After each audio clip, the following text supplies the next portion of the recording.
Hello student, myself Dr. Anu Banshiwal, Assistant Professor Mathematics in GTB Government Girls College Kota. आज का जो lecture का हमारा टॉपिक रहेगा वो टॉपिक जो है वो BSc part second paper second differential equation के यूनिट फर्स्ट से लिया गया है। यूनिट फर्स्ट का एक टॉपिक हम ऑलरेडी ही लास्ट लेक्चर में कवर कर चुके हैं। अब जो नेक्स्ट हमारे पास में टॉपिक है उसका नाम है differential equations of first order and first degree. Last lecture में मैं पहले ही क्लियर कर चुकी हूँ कि डिफरेंशियल इक्वेशन की ऑर्डर और डिग्री जो है वो हम किस तरीके से निकालते हैं। और चूँकि यहाँ पर ऑर्डर फर्स्ट और डिग्री फर्स्ट की बात की गई है तो यहाँ पर मैं डायरेक्टली ये बता रही हूँ आपको कि इक्वेशन जो है उसके अंदर हमारे पास में d Y by D x type के डेरिवेटिव आपको दिखाई देंगे, क्योंकि d Y by D x अगर हमारे पास में हाईएस्ट डेरिवेटिव ऑपरेटर है इक्वेशन में, इसका मतलब इस ऑपरेटर की जो कोटि है वो भी 1 है और इसकी जो पावर है वो भी हमारे पास में क्या है 1 है। अब हम देखेंगे कि डिफरेंशियल इक्वेशन फर्स्ट ऑर्डर और फर्स्ट डिग्री की एक्चुअल में हमारे पास में किस तरीके की दिखती है। तो हम यहाँ पर एक जनरल फॉर्म ले रहे हैं first order first degree differential equation की। तो जनरल फॉर्म इस तरीके की हमारे पास में दिखाई देती है, d Y by D x equals to में कुछ एक्स वाई के फंक्शन होते हैं हमारे पास में। इसी इक्वेशन को हम इस फॉर्म में भी लिख सकते हैं और जो मोस्ट कॉमन फैमिली फॉर्म होती है हमारे लिए वो होती है M d x plus N d y equals to 0, जहाँ पर m और n या तो x के फंक्शन होंगे या y के फंक्शन होंगे, या हो सकता है ये दोनों x और y के फंक्शन हों। अब नेक्स्ट हमारे पास में आता है कि ये अगर हमारे पास में एक फर्स्ट ऑर्डर फर्स्ट डिग्री की डिफरेंशियल इक्वेशन है तो इन डिफरेंशियल इक्वेशन को हम किस तरीके से सॉल्व कर सकते हैं, कैसे हम इनका सॉल्यूशन निकाल सकते हैं। तो पहला जो हम यहाँ पर टॉपिक देख रहे हैं वो है सेपरेशन ऑफ वेरिएबल्स। जैसा कि नाम से ही इसमें हमें दिख रहा है कि हमें क्या करना है, चरों का पृथक्करण करना है। यानी कि हमें जो इक्वेशन है उसके अंदर दो ही वेरिएबल दिखाई दे रहे हैं x और y, तो हमें क्या करना है x की टर्म एक तरफ और y की टर्म अगर हम एक तरफ रख रहे हैं तो इसका मतलब क्या है कि हम चरों का पृथक्करण कर रहे हैं। इसकी डेफिनेशन देखते हैं। समीकरण जिनमें चर पृथक किए जा सकें वे समीकरण जिनमें dx का कोफिशिएंट केवल x का फलन हो और dy का कोफिशिएंट क्या हो, सिर्फ y का फलन हो। यानी कि कहने का वही मतलब है कि x की कोफिशिएंट और x की टर्म हमने एक तरफ कर दी है, y के कोफिशिएंट और y की टर्म हमने एक तरफ कर दी है। तो इस तरीके की जो डिफरेंशियल इक्वेशन होती है एक्चुअल में वो दिखती किस तरीके की हैं, तो उनकी जनरल फॉर्म हमने यहाँ पे नीचे लिखी है कि dx के साथ साथ सिर्फ x का फंक्शन आ रहा है और अगर dy के साथ साथ सिर्फ y का फंक्शन आ रहा है तो इस तरीके की इक्वेशन में हमने क्या किया है, चरों का पृथक्करण कर दिया है। अब चरों का पृथक्करण करने के बाद में हम कैसे उस इक्वेशन को सॉल्व करते हैं। तो अगर हम सक्सेसफुली किसी भी फर्स्ट ऑर्डर फर्स्ट डिग्री की डिफरेंशियल इक्वेशन में वेरिएबल्स को सेपरेट कर पा रहे हैं तो उसका हल करने का जो तरीका होता है वो हमारे पास में बहुत ही सिंपल होता है कि हमें सिर्फ उस इक्वेशन का x के सापेक्ष क्या करना होता है, समाकलन करना होता है। समाकलन करने के बाद में जो हमारे पास में रिज़ल्ट निकल के आएगा y x और c की फॉर्म में, वो हमारे इस first order first degree differential equation का सॉल्यूशन हो जाएगा। तो यहाँ हम एक एग्जांपल ले रहे हैं फर्स्ट ऑर्डर फर्स्ट डिग्री की। हमने एक डिफरेंशियल इक्वेशन ली है। इस डिफरेंशियल इक्वेशन में अगर हम देखें तो dx के साथ साथ x और y दोनों की टर्म आ रही हैं और dy के साथ साथ भी x और y दोनों की टर्म हमें दिखाई दे रही हैं। तो जो अभी हमने लास्ट टॉपिक पढ़ा सेपरेशन ऑफ वेरिएबल, वो हम यहाँ ट्राई करके देखेंगे कि क्या इस फर्स्ट ऑर्डर फर्स्ट डिग्री की डिफरेंशियल इक्वेशन में हम वेरिएबल को सेपरेट कर सकते हैं या नहीं कर सकते हैं। तो अगर हम थोड़ा सा एफर्ट करें तो हमने देखा कि अगर dx वाली जो कोफिशिएंट टर्म है उसमें से अगर हम x कॉमन ले लें तो हम x और y की टर्म को अलग अलग कर पा रहे हैं, और अगर हम y के कोफिशिएंट वाली टर्म्स में से y को कॉमन ले लें तो y और x की टर्म जो है वो अलग अलग हो जाएंगी। इनमें थोड़ा सा टर्म्स को शफल कर देंगे तो 1 + y² इधर आ जाएगा, 1 + x² इधर आ जाएगा। तो हम यहाँ पर देख पा रहे हैं कि इस इक्वेशन के अंदर पूर्णतः चरों का पृथक्करण हो चुका है। x की टर्म एक तरफ हो चुकी है और y की टर्म एक तरफ हो चुकी है। चूँकि अब चरों का पृथक्करण हो चुका है, तो चरों का पृथक्करण होने के बाद में हल कैसे ज्ञात करना है वो अभी हमने डिक्टेट किया था। तो हमें कुछ नहीं करना, सिंपल समाकलन करना है पूरी इक्वेशन का। एक्स के सापेक्ष समाकलन का निशान लगा दिया है। इसके बाद में हम देखेंगे कि हमें इस टर्म का समाकलन करना है और इस टर्म का समाकलन करना है। अब समाकलन करने से पहले मैं यहाँ पर नोट में मैंने डाल रखा है कि आपको यदि समाकलन और अवकलन करना है तो आपको सबसे पहले डिफरेंशिएशन और इंटीग्रेशन के फॉर्मूले जो हैं वो याद होने चाहिए। अगर आपको डिफरेंशिएशन और इंटीग्रेशन के फॉर्मूले याद नहीं हैं तो इस तरीके के जो समाकलन हमारे इक्वेशंस में आते हैं उनमें आप अटक सकते हैं, उनमें आप टाइम लगा सकते हैं सॉल्यूशन निकालने में। तो बेटर होगा कि हम यहाँ पर हमारे डिफरेंशिएशन और इंटीग्रेशन के फॉर्मूले जो हैं वो अच्छे से याद कर लें। आप चाहे तो अपनी नोटबुक के फर्स्ट पेज पे डिफरेंशिएशन और इंटीग्रेशन के जितने भी फॉर्मूले हैं उन्हें लिखें और जैसे जैसे वो फॉर्मूले या हमारे इक्वेशंस में काम में आ रहे हैं तो उन्हें याद करें ताकि भविष्य में आप उन्हें फ्रीक्वेंटली यूज़ कर सकें। तो यहाँ देखिए हमारे पास में हमें इंटीग्रेशन करना है x upon one plus x square का एक्स के रेस्पेक्ट में और y upon one plus y square का वाई के रेस्पेक्ट में। दोनों टर्म सेम है, सिर्फ यहाँ पे वेरिएबल्स का फ़र्क है। तो अगर हम सिर्फ एक काउंटर पार्ट को सॉल्व कर लें तो दूसरा एज इट इज़ उसी की तरह सॉल्व हो जाएगा। तो अभी हमें क्या दिखाई दे रहा है कि डिनोमिनेटर में हमारे पास में वन प्लस एक्स स्क्वायर है और ऊपर न्यूमिनेटर के अंदर हमारे पास में एक्स है। तो अगर डिनोमिनेटर का अवकलज हम ऊपर बना देते हैं, डिनोमिनेटर का अवकलज अगर हम ऊपर बना देते हैं तो ये सीधा सीधा हमारे पास में लॉग का फॉर्मूला बन जाएगा। तो अब यहाँ देखिए हमारे पास में डिनोमिनेटर के अंदर टर्म आ रही है वन प्लस एक्स स्क्वायर। तो वन प्लस एक्स स्क्वायर का डिफरेंशिएशन हमारे पास में क्या हो जाएगा, वन एक कांस्टेंट है तो इसका डिफरेंशिएशन 0 हो गया और एक्स स्क्वायर का डिफरेंशिएशन हमारे पास में क्या हो गया, 2x हो गया। यानी कि अगर हमारे पास में डिनोमिनेटर का अवकलज ऊपर बन जाए यानी कि 2x अगर ऊपर आ जाए तो हम यहाँ सीधा सीधा लॉग का फॉर्मूला लगा सकते हैं। लेकिन यहाँ x तो आ रहा है बट हमें एक 2 की भी ज़रूरत है। तो हमने यहाँ पे क्या किया है, नेक्स्ट टर्म में 2 से ऊपर नीचे मल्टीप्लाई कर दिया है। चूँकि x और y दोनों में समाकलन एक जैसा करना है, सिर्फ वेरिएबल का डिफरेंस है, तो जो चीज़ें हम x वाले पार्ट के साथ कर रहे हैं वही चीज़ें हम सेम y वाले पार्ट के साथ भी रिपीट करेंगे। तो जैसे ही हमने 2 का ऊपर नीचे गुणा और भाग किया है तो ये फॉर्मूला बन गया है हमारे पास में log one plus x square का। तो हमने यहाँ पे log one plus x square लिखा। इसी तरीके से ये फॉर्मूला बन जाएगा log one plus y square का और हाफ जो हमने आगे मल्टीप्लाई किया था वो टर्म्स के साथ साथ आ जाएगी। अब चूँकि हमने इंटीग्रेशन किया है तो हमारे पास में एक कांस्टेंट भी आएगा और कांस्टेंट आर्बिट्री होता है जिसे हम स्वेच्छा से कुछ भी ले सकते हैं। तो अभी हमारी जो इक्वेशन है उसके फॉर्मेट में हमारे पास में लॉग और 1/2 कॉमन दिखाई दे रहा है। तो हमने एक ऐसा कांस्टेंट मान लिया जिसके अंदर कांस्टेंट जो है वो लॉगरिथमिक टर्म में आ रहा है और जिसके साथ एक 1/2 जो है वो मल्टीप्लाई हो रखा है। तो जो ये सॉल्यूशन है वो एक सिमिलरिटी फॉर्म में हमारे पास में आ गया है। अब हम यहाँ इसको थोड़ा सा सॉल्व करेंगे, 1/2 1/2 1/2 तीनों टर्म्स के अंदर है तो ये हट जाएगा और log m plus log n से हम इसको log mn भी लिख सकते हैं। तो यहाँ पर log one plus x square plus log one plus y square को हम log one plus x square one plus y square भी लिख सकते हैं। और यहाँ पर हमारे पास में इक्वल्स टू में log से चल रहा है, दोनों तरफ एंटी लॉग लेने के बाद में हमारे पास जो सॉल्यूशन है उसके अंदर सिर्फ एक्स वाई और सी की टर्म रह जाएगी। यानी कि ये जो हमारी इक्वेशन थी, जो फर्स्ट ऑर्डर की फर्स्ट डिग्री की डिफरेंशियल इक्वेशन थी, उसका जो सॉल्यूशन है हमारे पास में ये आ जाएगा। अब सेपरेशन ऑफ वेरिएबल करने के बाद में नेक्स्ट टॉपिक हम देखते हैं वो है हमारे पास में होमोजेनियस इक्वेशन।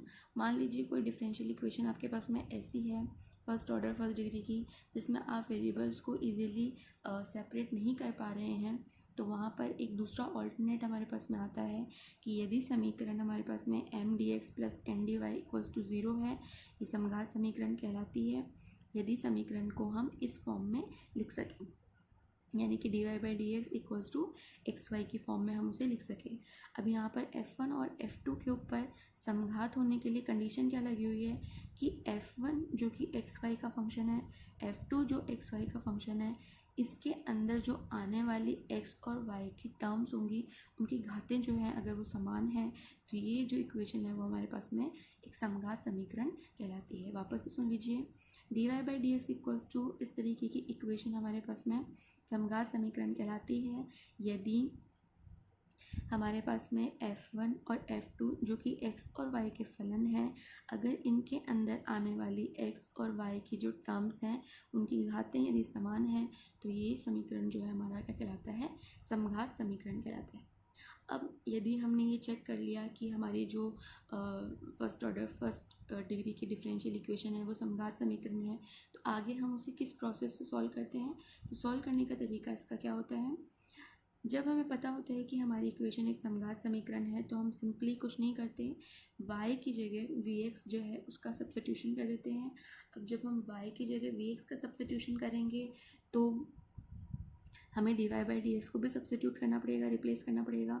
तो यहाँ y इक्वल्स टू vx का हम डिफ्रेंशिएशन करेंगे तो v और x का डिफ्रेंशिएशन u इंटू वी वाले फॉर्मूले से करने पर हमें ये टर्म मिल जाएगी।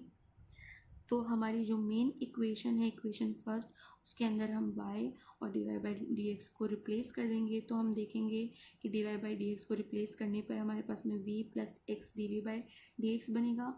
और दूसरी तरफ जो इक्वेशन है वो x और y की फॉर्म में जो फंक्शन था उसमें y की जगह vx सब्स्टिट्यूट करने पर हमारे पास में जो इक्वल टू वाला पार्ट है वो पूरी तरीके से v के अंदर कन्वर्ट हो जाएगा। जैसे ही हमारी इक्वेशन पूरी तरीके से v और x के अंदर कन्वर्ट हो जाएगी तो अब हम क्या करेंगे, वापस वही जो हमारा सेपरेशन ऑफ वेरिएबल्स का पैटर्न था, हम v वाले टर्म्स को एक तरफ करने की कोशिश करेंगे और x वाले टर्म को एक तरफ करने की कोशिश करेंगे। अगर हम इस तरीके से वेरिएबल का सेपरेशन कर पा रहे हैं तो जैसे हमने लास्ट टॉपिक के अंदर सॉल्यूशन निकाला था, सेपरेशन करने के बाद में हम सिंपल इंटीग्रेशन कर लेंगे और इंटीग्रेशन करने के बाद में चूँकि हमारा जो आंसर है वो x और v की फॉर्म में आएगा और हमारी जो इक्वेशन थी, मेन इक्वेशन, वो y और x के कोफिशिएंट के रूप में थी, तो हमें यहाँ पर v को वापस से y और x की फॉर्म में रिप्लेस करना पड़ेगा और ये रिप्लेस करने के बाद में हमें हमारा अभिष्ट हल प्राप्त हो जाएगा। अभी किस तरीके से करते हैं उसके लिए हमने एक एग्जांपल लिया है। सबसे पहले हमने ये इक्वेशन ली, तो इस इक्वेशन को देखते ही सबसे पहले हमने क्या ट्राई किया कि क्या हम इस इक्वेशन में वेरिएबल को सेपरेट कर सकते हैं। तो यहाँ पर थोड़ा सा वेरिएबल को सेपरेट करना कॉम्प्लिकेटेड है क्योंकि यहाँ पर हमारे पास में फ्रैक्शनल पावर आ गई है। अगर हम ट्राई करेंगे तो थोड़ा सा कॉम्प्लिकेटेड हो जाएगा। दूसरा अब हम ट्राई करेंगे कि क्या हम हमारी जो इक्वेशन है वो एक होमोजेनियस इक्वेशन है, तो इसको थोड़ा सा हम टर्म्स को शफल करके अगर देखेंगे तो इस इक्वेशन को हम इस फॉर्म में भी लिख सकते हैं, dy/dx की फॉर्म में। तो dy/dx की फॉर्म में लिखने के बाद में हमने देखा कि हमारी जो इक्वेशन है उसमें जो राइट हैंड साइड वाला पार्ट है उसके अंदर फंक्शन जो है वो xy की फॉर्म में आ रहा है। अब xy की फॉर्म में हम इसको चेक करेंगे कि क्या ये एक समघात समीकरण बन रहा है या नहीं बन रहा।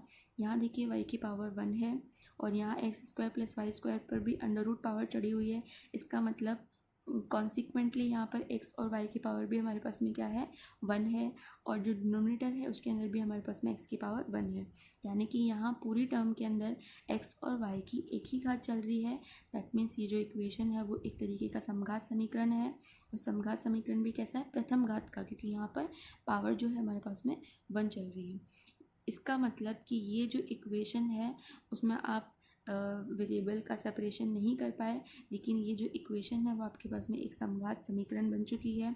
तो समघात समीकरण को सॉल्व करने का तरीका हमने पढ़ा था कि अगर आपके पास में कोई समीकरण समघात समीकरण है तो आप सिंपली कुछ नहीं करेंगे, सिर्फ y की जगह v सब्स्टिट्यूट कर दीजिए और dy/dx की जगह v plus x dv/dx substitute कर दीजिए।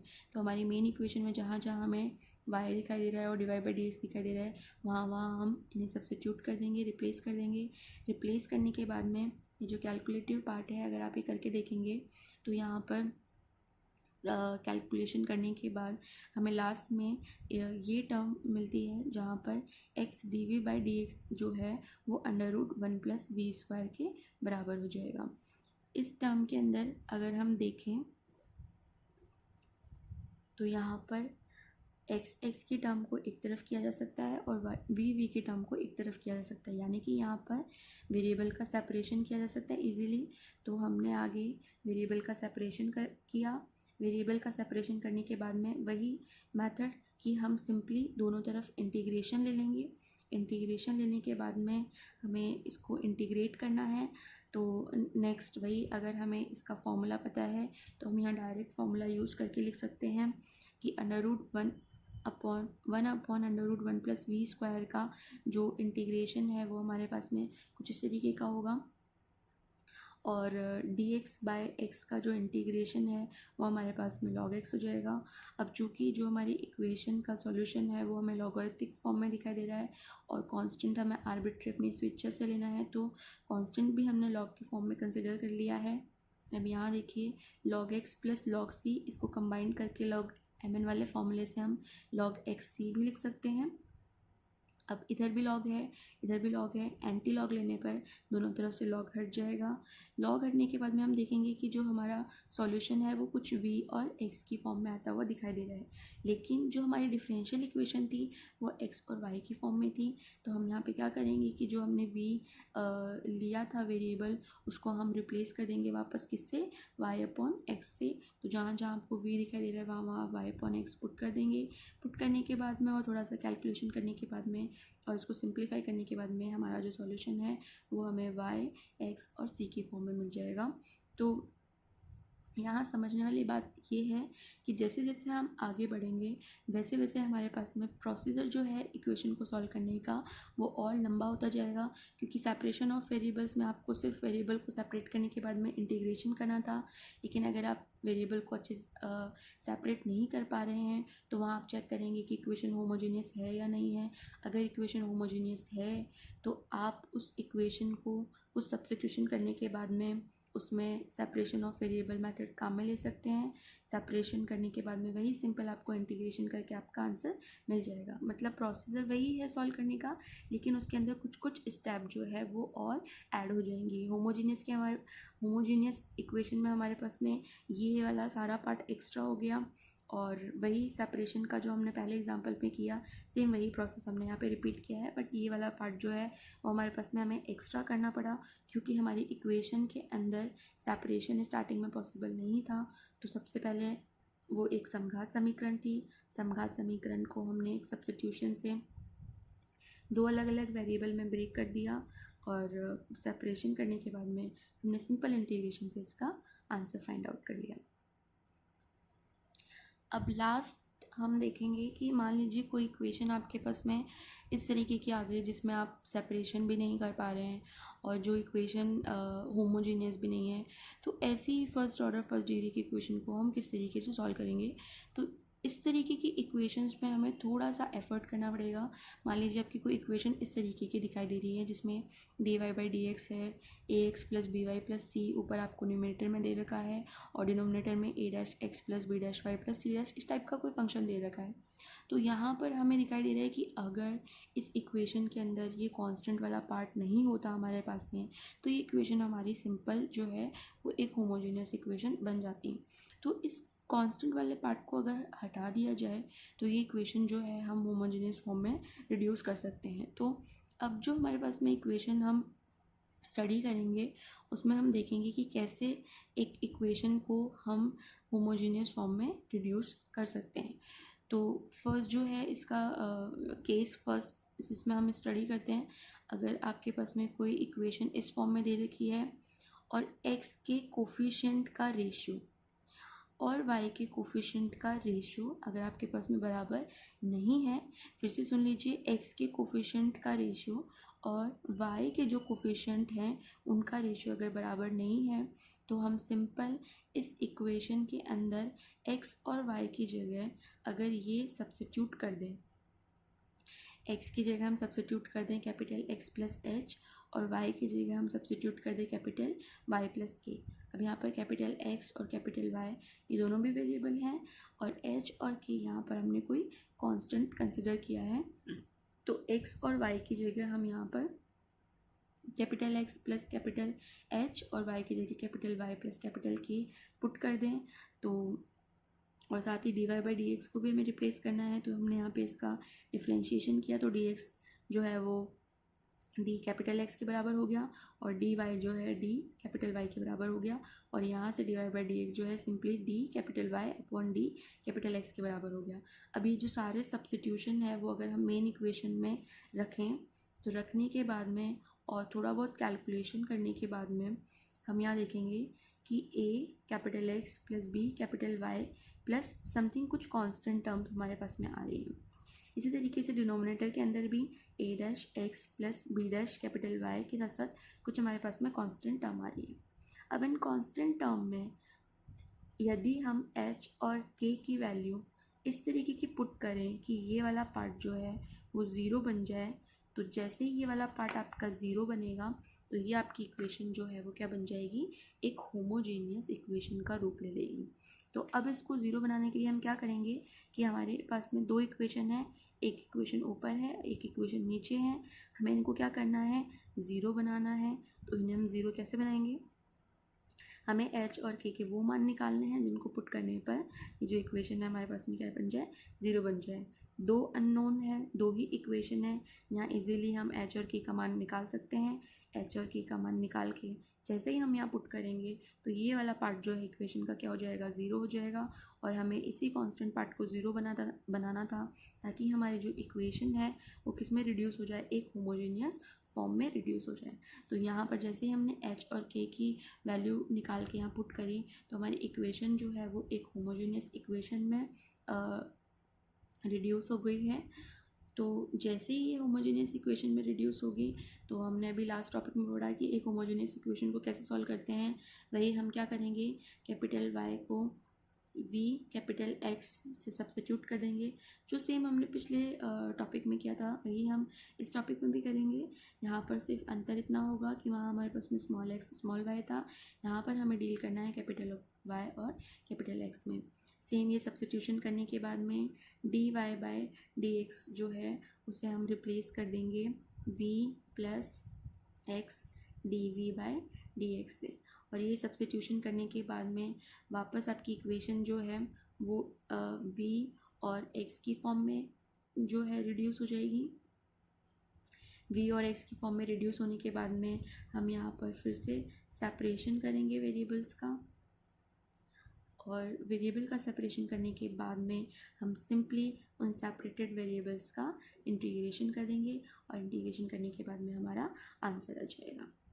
क्योंकि ये प्रोसेस जो है वो रिपीट हो रहा है इसलिए आप बुक के किसी भी एग्जाम्पल में ये कोई भी एग्जाम्पल करके देख सकते हैं कि अगर कोई इक्वेशन आपकी होमोजेनियस फॉर्म में नहीं दे रखी है लेकिन आपको लगता है कि कुछ माइनर सा रिप्लेसमेंट या सब्स्टिट्यूशन करने से उसे हम होमोजेनियस में कन्वर्ट कर सकते हैं, तो आप उसे होमोजेनियस में कन्वर्ट कर लीजिए, और जैसे होमोजेनियस इक्वेशंस को सॉल्व करने का तरीका है सेम उसी तरीके से आप इसे भी सॉल्व कर सकते हैं। लास्ट में मैं आपको रिड्यूसिबल होमोजेनियस इक्वेशन का एक एग्जांपल बताना चाहूँगी कि किस तरीके से एक इक्वेशन को हम होमोजेनियस फॉर्म में रिड्यूस करते हैं। तो एक एग्जांपल ले रहे हैं, उसके लिए हम 2x plus y plus 1 d x equals to 4x plus 2y minus 1 d y. सबसे पहले तो इस इक्वेशन को हम d Y by D x की फॉर्म में लिखेंगे। तो d Y by D x की फॉर्म में लिखने पर ये इक्वेशन जो है ये रिड्यूस हो जाएगी 2x प्लस वाई प्लस 1, और अपॉन में हमारे पास में आ जाएगा 4x प्लस 2y माइनस 1।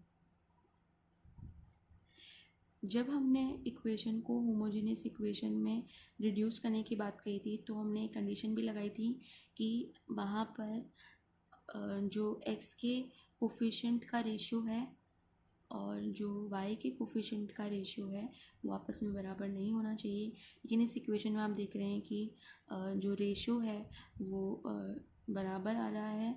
इसका मतलब हम यहाँ पर x equals to capital X plus h और y equals to capital Y plus k वाला सब्स्टिट्यूशन जो है वो यूज़ नहीं कर सकते हैं। तो ऐसी सिचुएशन में हमें क्या करना चाहिए, तो ये इक्वेशन आप देख रहे हैं कि अगर यहाँ पर ये 1 और -1 ये कांस्टेंट अगर नहीं होता तो सिंपल ये इक्वेशन हमारे पास में होमोजेनियस इक्वेशन बन जाती। लेकिन अब ये 1 और -1 चूँकि इस इक्वेशन में आ चुका है तो उसको होमोजेनियस इक्वेशन में हम कैसे रिड्यूस करेंगे, जबकि हम ये सब्स्टिट्यूशन भी यूज़ नहीं कर सकते हैं। तो थोड़ा सा माइनर हम यहाँ पर कैलकुलेशन करके थोड़ा सा एफर्ट करके हम यहाँ पर इसको होमोजेनियस फॉर्म में किस तरीके से रिड्यूस कर सकते हैं वो देखिए।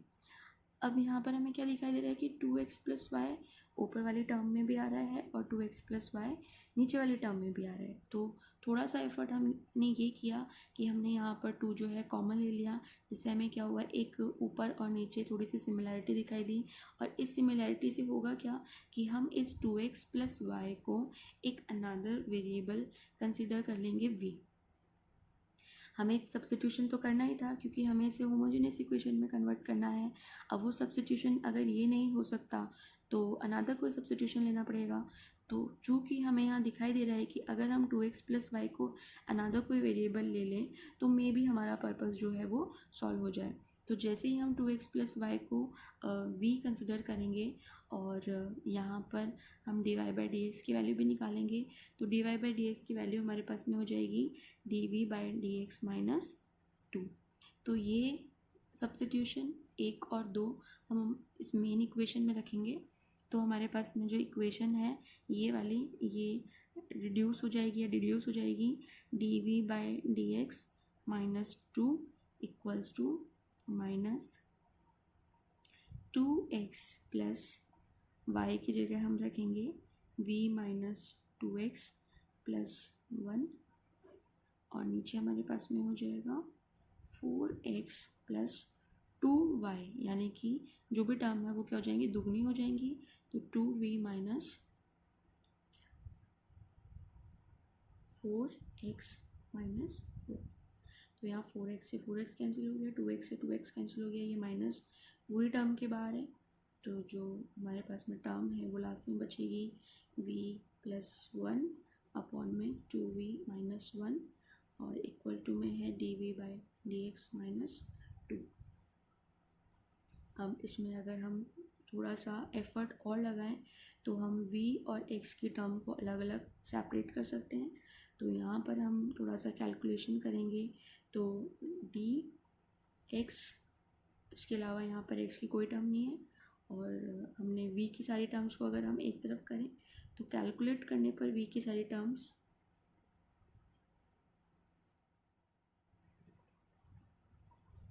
ये बन जाएंगी। तो यहाँ पर हमने सक्सेसफुली वेरिएबल का सेपरेशन कर दिया है।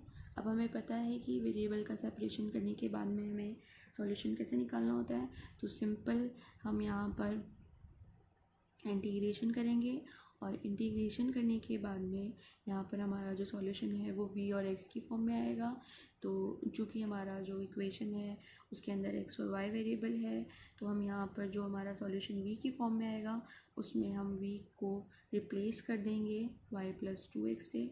तो आपका जो सॉल्यूशन है वो y, x और सम कांस्टेंट की फॉर्म में आ जाएगा। तो आप इसको आगे ट्राई कीजिए और ट्राई करने के बाद में इसका सॉल्यूशन निकाल के देखिए। और अगर आपके पास में इस तरीके की कंडीशन सेटिस्फाइड नहीं हो रही है, यहाँ एक्चुअल में इक्वल आएगा क्योंकि ये बराबर बन रहा है। तो अगर आप किसी इक्वेशन को होमोजीनियस फॉर्म में रिड्यूस करना चाहते हैं बट आप इस तरीके के सब्स्टिट्यूशन यूज़ नहीं कर पा रहे हैं तो थोड़ा सा अगर हम माइनर एफर्ट लगाएंगे तो हमें कोई ना कोई सब्स्टिट्यूशन इक्वेशन के अंदर बनता हुआ दिख जाएगा और उसी सब्स्टिट्यूशन से हम हमारी इक्वेशन को इस फॉर्म में ला सकते हैं। और इस फॉर्म में लाने के बाद में चूँकि यहाँ पर वेरिएबल अलग अलग सेपरेट हो चुके हैं तो सेपरेशन के बाद में इक्वेशन को सॉल्व करना ईजी हो जाता है और सिंपली उसका सॉल्यूशन निकल जाता है। तो इस टॉपिक में जो यूनिट फर्स्ट का जो ये सेकंड टॉपिक था उसका ये लास्ट टॉपिक था, equation reducible to homogeneous form. इसके बाद हम नेक्स्ट टॉपिक लेंगे यूनिट सेकंड का। Thank you. ये वीडियो जो है वो आपको यूट्यूब चैनल जो है कॉलेज का, आप नोट कर लीजिए, यूट्यूब चैनल CCE राज JDB GGC, ये सब मैं कैपिटल में लिख रही हूँ ताकि आपको इजीली विजिबल हो। आप ये स्मॉल में भी टाइप कर सकते हैं यूट्यूब पर जाकर, कोटा ये टाइप कीजिए। जैसे आप इसे टाइप करेंगे तो कॉलेज का यूट्यूब चैनल ओपन हो जाएगा, उस चैनल को आप सब्सक्राइब कीजिए।